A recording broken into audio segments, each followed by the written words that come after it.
அன்புள்ள சகோதர சகோதரிக்கு மாணவர்களுக்கு எனது காலை வணக்கத்தை தெரிவித்துக் கொள்கிறேன். வாழ்க்கை என்பது ஒரு நீண்ட பயணம். மேடு பள்ளம் இருக்கும், இன்பமும் இருக்கும், துன்பமும் இருக்கும். சில சமயங்கள் நாம் துன்பத்தை பார்த்து, சவால்களை பார்த்து துவண்டு மயங்கி விழுந்து விடுவோம். அப்பொழுது நாம் ஒரு இளைப்பாறுதல் தேடுவோம். இன்றைய நற்செய்தியில் இயேசு 3 சீடர்களை ஒரு உயர்ந்த மலைக்கு கொண்டு போகிறார். ஏனென்றால் இதற்கு முன் இயேசு சொல்லிவிட்டார், நான் எருசலேம் போவேன், சிலுவையில் அறைவார்கள், 3ஆம் நாள் உயிர் தேடுவேன் என்று. சீடர்களுக்கு சரியா வழங்கல. ஆகவே இயேசு இதை கேட்ட உடனே அவங்களாம் தோண்டு போயிட்டாங்க, கவலைப்படுறாங்க, ஆர்வம்லாம் போச்சு, துன்றி போச்சு. அப்ப அவங்க நினைச்சாங்க இயேசு மகிமையின் தேவன், அற்புதம் செய்பவர், அந்த மகிமையில் நாமும் பங்கு பெறுவோம் என்று நினைத்தாங்க. இப்ப இயேசுவை பற்றி பேசணும்னா தூண்டு போயிட்டாங்க.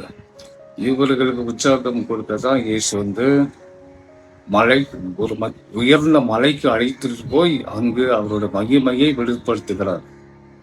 நம்முடைய வாழ்க்கையிலும் இப்படி நடக்கலாம்.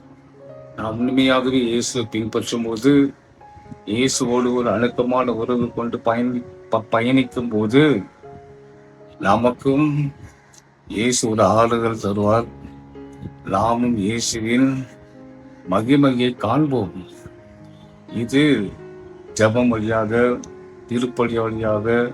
சில பேர் இந்த தவ காலத்தில் தியானத்துக்கு போறாங்க.